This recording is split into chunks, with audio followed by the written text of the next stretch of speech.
नमस्कार दोस्तों, आप सभी ने कहीं ना कहीं बहुत सारे कॉइन्सों के नाम सुने होंगे, जैसे कि डॉज कॉइन हो गया, बिटकॉइन हो गया, ट्रॉन हो गया। ऐसे ही और भी बहुत सारे कॉइन्स जिनके नाम आपने कहीं ना कहीं ज़रूर सुने होंगे। सो गाइस, आज हम इन्हीं कॉइन्सों के बारे में बात करने वाले हैं कि आखिर यह कॉइन्स किस प्रकार की करेंसी होते हैं। सो गाइस, फाइनली आज हम जानने वाले हैं कि सेंट्रलाइज करेंसियाँ एंड डिसेंट्रलाइज करेंसियाँ क्या होती हैं, एंड सेंट्रलाइज करेंसी और डिसेंट्रलाइज करेंसी में क्या कॉमन होता है और क्या डिफरेंस होता है।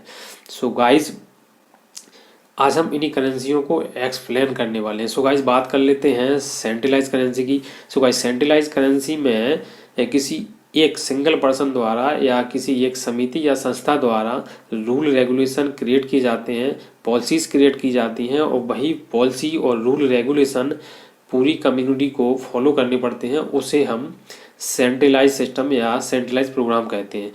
लेकिन इसके अपोजिट में जो है डिसेंट्रलाइज प्रोग्राम होता है। सो गाइस, डिसेंट्रलाइज प्रोग्राम में जो रूल रेगुलेशन बनाए जाते हैं, जो पॉलिसीज होती हैं, वो सब पूरी कम्युनिटी के लिए समान होती है। यहाँ कोई एक सिंगल पर्सन पावर में नहीं होता है, जबकि सेंट्रलाइज जो सिस्टम होता है वहाँ पर कुछ लोग पावर में होते हैं। सो गाइस, उनके द्वारा जो रूल रेगुलेशन बनाए जाते हैं वो हमें फॉलो करने पड़ते हैं, जबकि डिसेंट्रलाइज जो सिस्टम होता है वहाँ पर सभी लोग समान होते हैं।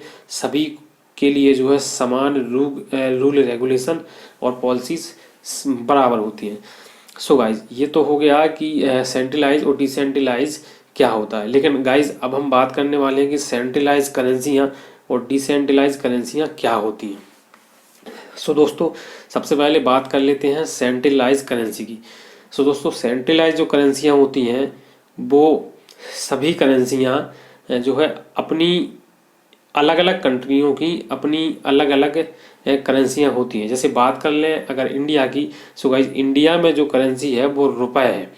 इसी तरीके से अमेरिका की बात करें, सो गाइस, अमेरिका में जो अमेरिका की करेंसी है वो डॉलर है।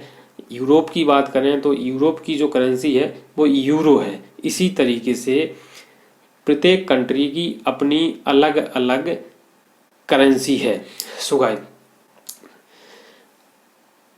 प्रत्येक कंट्री की जो अपनी अलग अलग जो करेंसियाँ होती हैं, वहाँ की जो सेंट्रल गवर्नमेंट होती है उसके द्वारा अपने कुछ रूल रेगुलेशन पॉलिसीज़ क्रिएट की जाती हैं। उस पॉलिसीज़ को वहाँ उन कंट्रियों में रह रहे लोगों को मानना पड़ता है, और उसके बदले में जो वहाँ की करेंसी होती है उसका यूज़ करके वहाँ के लोग जो है दैनिक जीवन के लिए जो है जो करेंसी होती है उसका यूज कर पाते हैं।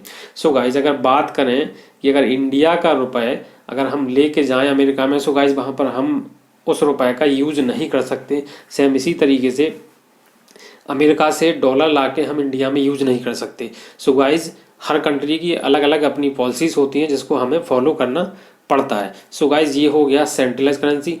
जबकि डिसेंट्रलाइज करेंसियाँ जो होती हैं उनको आप ऑल वर्ल्ड किसी भी कंट्री में यूज कर सकते हैं। सो गाइस, बात कर लें डिसेंट्रलाइज करेंसी बिटकॉइन की।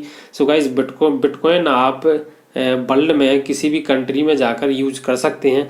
ये जो करेंसियाँ होती हैं ये प्रत्येक कंट्री में आप इनका यूज कर सकते हैं। सो गाइस, इनका जो रेट होता है, जो प्राइस होता है, उनमें भी कोई डिफरेंस नहीं होता है। अगर किसी कंट्री में अगर डिसेंट्रलाइज करेंसियाँ नहीं भी यूज कर पा रहे हैं, सो गाइज आप किसी दूसरी कंट्री में जाके भी डिसेंट्रलाइज करेंसी को आप यूज कर सकते हैं। सो फ्रेंड्स, बात करें सेंट्रलाइज और डिसेंट्रलाइज करेंसियों में डिफरेंस की। सो गाइज, जो पहला डिफरेंस होता है सेंट्रलाइज एंड डिसेंट्रलाइज करेंसियों में, तो सेंट्रलाइज करेंसियों में जो ट्रांजैक्शन चार्जेस होते हैं वो हाई होते हैं, जबकि डिसेंट्रलाइज करेंसियों में जो ट्रांजैक्शन चार्जेस होते हैं वो लो चार्जेस होते हैं। इसके बाद सेंट्रलाइज करेंसियों में जब एक पर्सन द्वारा जब किसी दूसरे पर्सन को जब पेमेंट भेजा जाता है तो यहाँ थर्ड पार्टी इन्वॉल्व होती है, जैसे कि बैंक।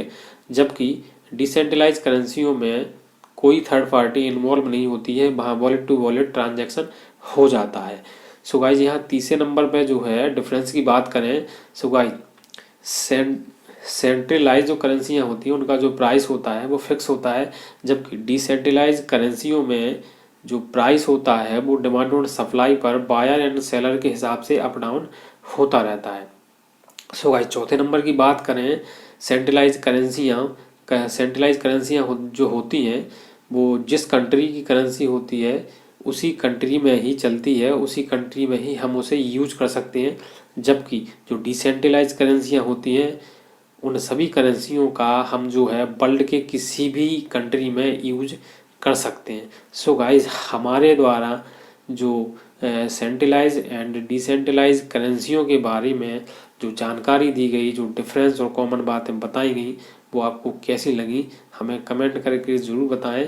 एंड हमें बताएं कि आपको क्रिप्टो करेंसी के बारे में किस तरीके की वीडियो पसंद है। सो गाइस, मैं कोशिश करूँगा कि आपको आपके हिसाब से वीडियो बना के जो है एक्सप्लेन कर पाऊँ। सो गाइस, अगर आपने अभी तक हमारे चैनल को सब्सक्राइब नहीं किया है सो प्लीज़ हमारे चैनल को सब्सक्राइब ज़रूर कर लें, क्योंकि आपको हमारे चैनल पर क्रिप्टो करेंसी से रिलेटेड समस्त प्रकार के अपडेट और यूनिक टॉपिक्स मिलते रहेंगे। सो गाइस, मिलते हैं अगले वीडियो में नेक्स्ट टॉपिक के साथ। तब तक के लिए आप सभी का बहुत बहुत धन्यवाद।